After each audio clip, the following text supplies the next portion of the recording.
Hello and welcome. Aloha. Welcome, welcome. Welcome to Soul Sourcing with Sydney. That's me. This has been a long time coming, and I'm so grateful for anyone here that's listening. And I'm just imagining us sitting in a beautiful, cozy circle space with lots of pillows and cushions and sheepskin and just beauty and heaven and temple vibes.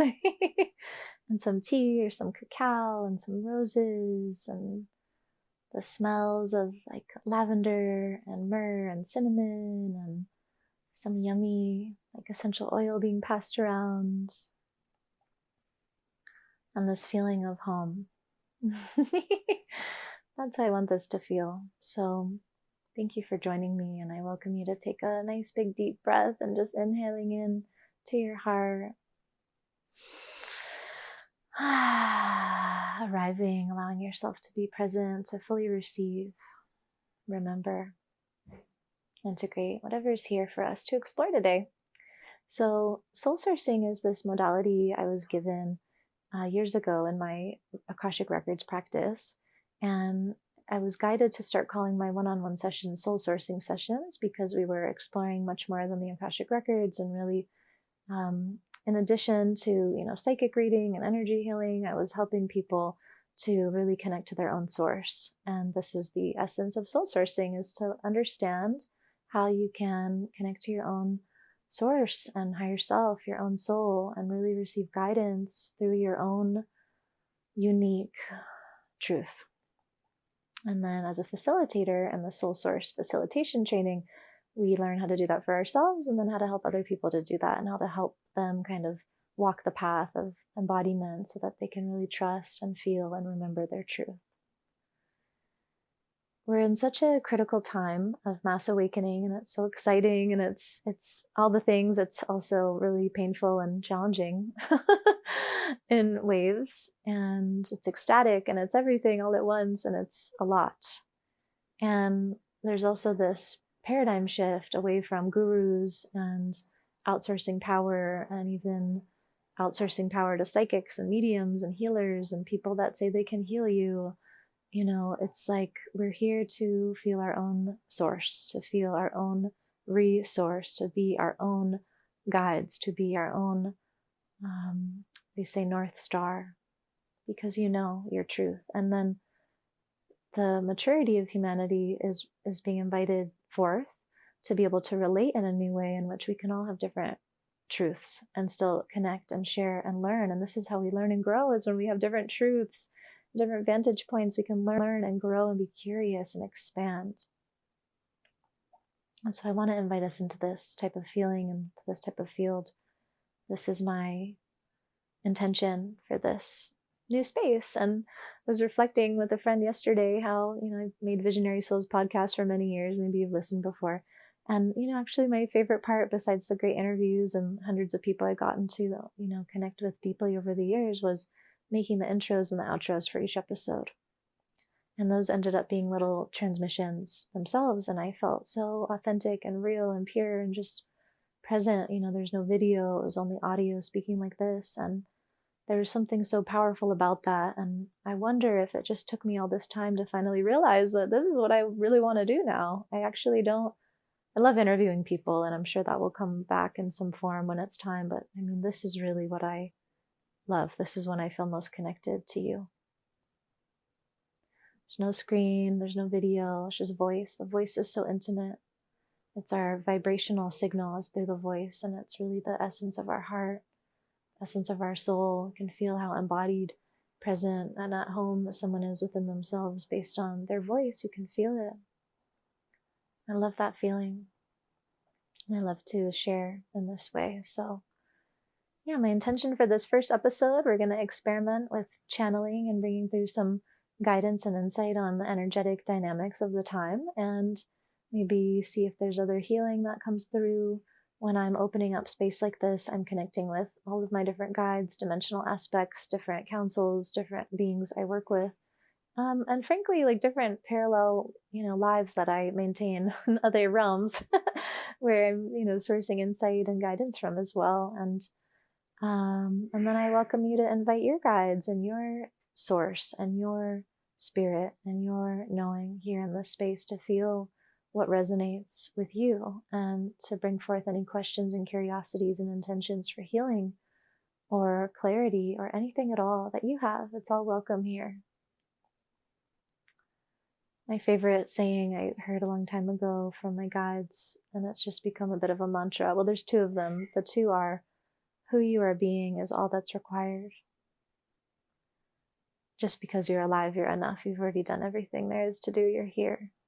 Who you're being is all that's required. And then your invitation is to create the world you wish existed. Because you, at the forefront of the cutting edge of what's to come and the new innovation and also the ancient memory of what's possible, you're here to bring forth something that's never been before. And when you feel your heart and your soul and allow it to guide, you're always guided in the direction of your destiny. You're always guided along the perfect path. The steps are always unfolding right before you, moment by moment. They always are. Such a fun game, being human, being embodied, the paradox of time, past and future. We're just here to be present and trust. And where we're going, they say it's okay to lose your mind. Get used to losing your mind. Be prepared to lose your mind. You won't need it as much anymore. Where we're going requires more feeling, multidimensional awareness, intuition, a deeper sense, a deeper knowing, even more than intuition. It's like in part of our training, we go through the distinction between intuition and source and guidance from other aspects, because even intuition can be colored with trauma, conditioning, survival imprinting. And when we're connecting with information from source or our different guides, it may be completely different from our intuitive guidance, and usually it feels like a different sensation, a different voice, a different energy, and you become attuned to this and it becomes easier to discern. And then something magical that happens is when you learn how to do that, then actually your body actually releases more density, trauma imprinting, survival imprinting, because you learn to be more present, learn to love yourself, heal your self-worth. These are some of the things that we do in our training. And then your intuition actually does become more clear and does become something that you can trust and feel even more clearly and more strongly resonating, because your body is a more clean, clear, tuned instrument that can guide you. And then it gets really fun playing in the multidimensional realms, because you can access direct transmission healing, light language, all kinds of different expression of how energy wants to move through art, through visuals, through music, through anything that you want to make, really. It's so much fun. It's my favorite thing to share. So let's open up the space and see what guidance is here now for an energy update, September 10th, 2024. It's most important for us to know, to receive, to see, to feel, to remember.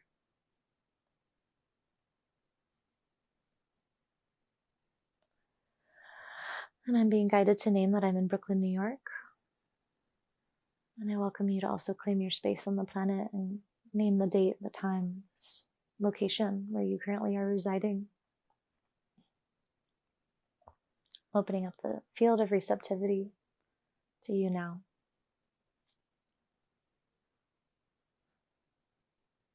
And I feel a nice tingling in my heart and through my hands being extensions of the heart.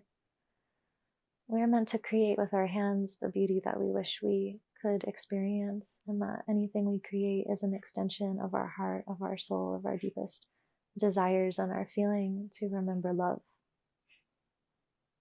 We are love. We are already love. We are here to remember the feeling of love becoming itself, being itself, expanding itself. We are remembering through the eyes of others what love feels like, how it moves, how it expresses.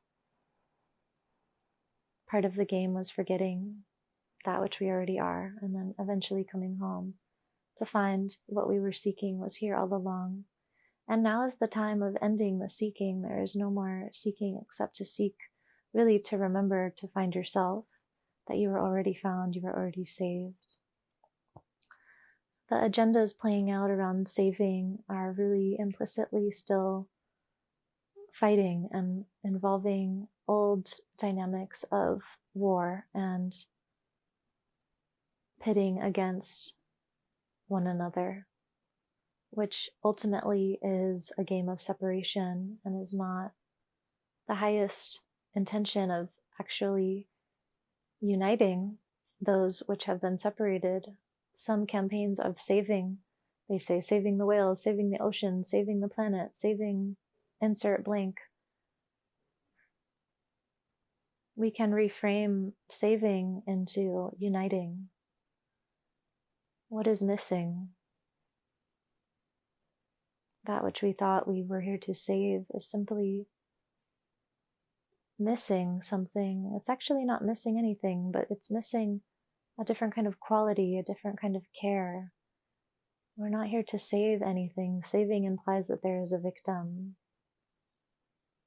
We cannot engage in victim consciousness if we are to embody true creators and actually deliver a resolution of something new. Instead of saving the ocean, what if we reframe to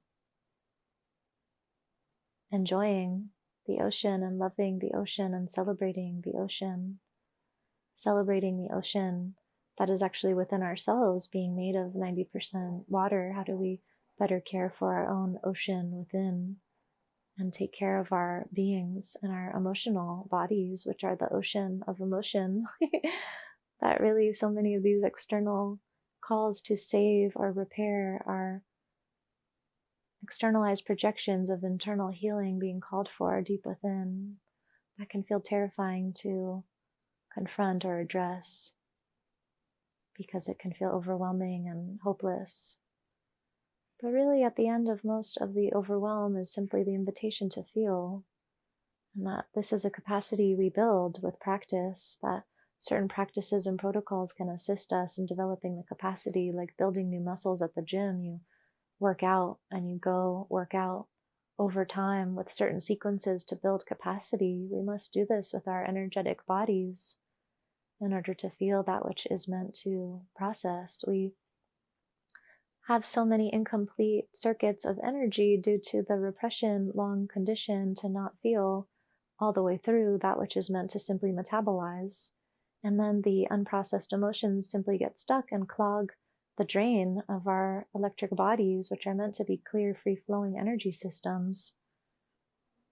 And so really, instead of looking out at what it is in the world you are here to fix or resolve or save, the first step must be to take responsibility for one's energy. Otherwise, nothing outside will change anyway or will be sustained, because you can't change a broken system if the inherent building blocks and tools operating the system remain broken. We cannot see that which is actually meant to materialize from these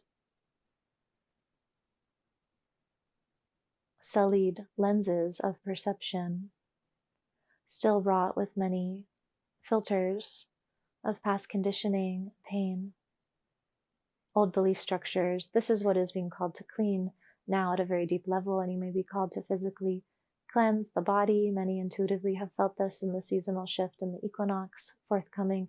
It is wise to follow if you feel intuitively guided to fast or work with lighter sustenance, and certainly cleaning the physical environment, the digital environment, to create space and allow space to feel that which will surely come up to feel. And sometimes it will feel impossible to feel what is here, but that you will only be given that which you can handle. Always trust. And the deeper invitation is to trust your source, that you are provided for, that you are cared for, more than you know, more than you would ever know, more than you were ever taught to know. Because so much of the game on this planet has been conditioned around separation and abandonment, and that many are walking around with the wounds, feeling abandoned by God, feeling missed, feeling forgotten, feeling left behind, feeling like you were left in the wrong place, feeling that you are in the wrong body and the wrong life.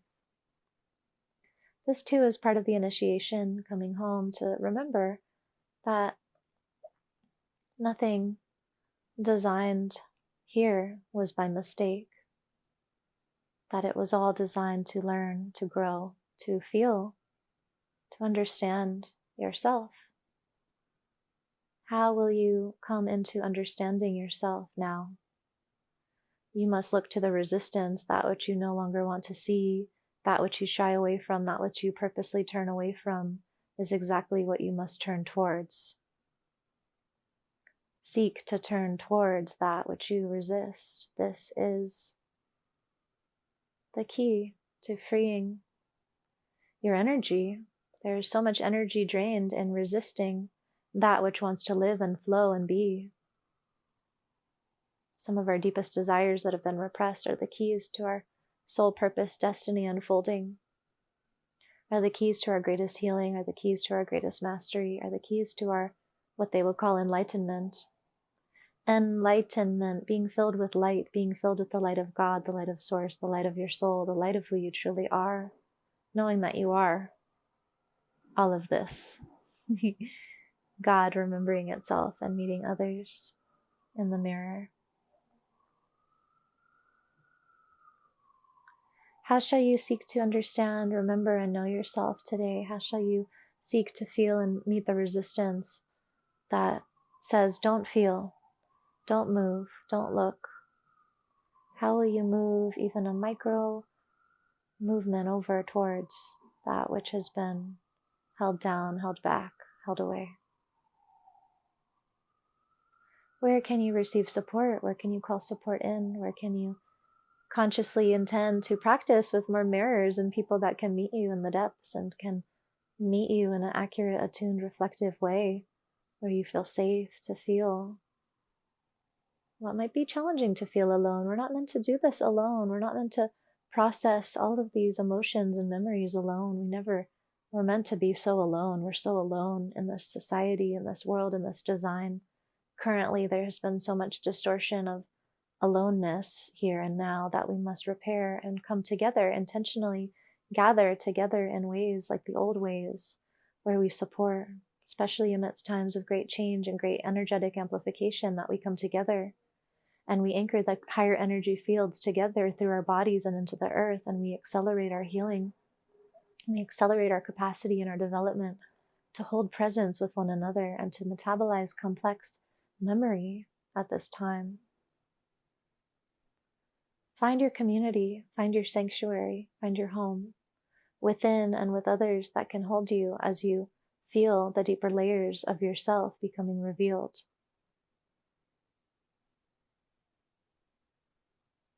They say this is quite a serious task. This is demanded, this is required for the next phase of evolution, coming out of isolation, coming out of the shadow, coming out of the old idea that you are alone and need to figure everything out on your own. Go where it's warm.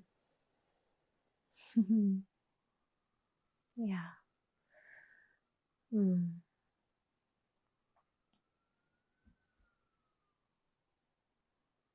Go where it's warm and trust your discernment when you feel other agendas at play that need something from you. Going where it's warm may feel like you have a warm invitation where there's no need. There's a desire, there's a magnetic pull, there's a resonance, there's an ease, there's an allowing.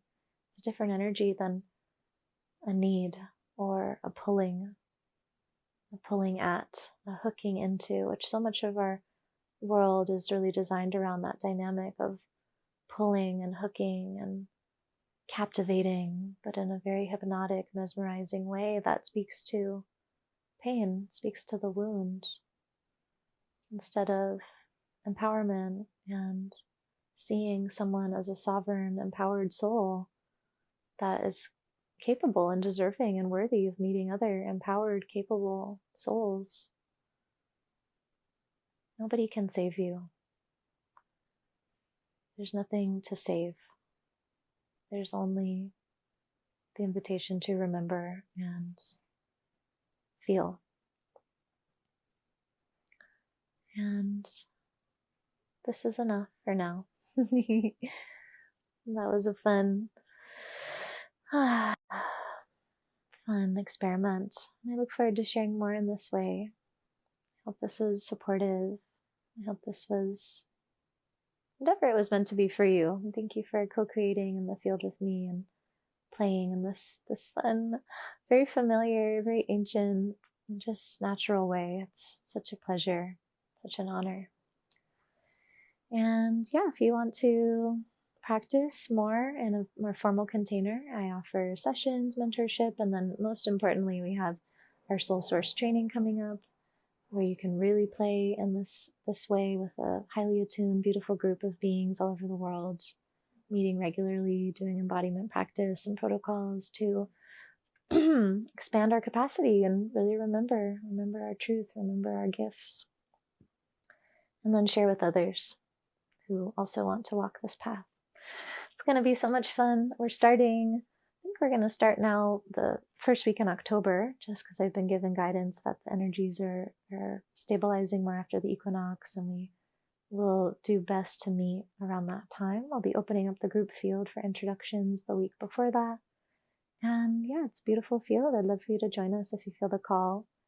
It's unclear if I will be teaching this in this form again right now. I just listened to when it is time, and this was strongly guided to do it now to prepare for the next year. So if you want to work with me in this way, please join us. And then for New Year's, we'll be gathering in Big Island, Hawaii, following some of the similar threads that came through in today's guidance, building the body with the capacity to be clear, present, powerful, attuned. And then I feel also we'll be playing in our visions of our lives and our soul purpose path, and have strategic facilitation in clarifying, what it is we're here for, what we need, how we can resource, not what we need, but what we're calling in for support, how we can better resource ourselves, and a lot of space to vision what is to come. Beautiful group coming together for that journey, very intimate group, and taking you back home to where I used to live. So it feels like such an honor, such a pleasure and a privilege. And I thank you so much for meeting me here. Aloha.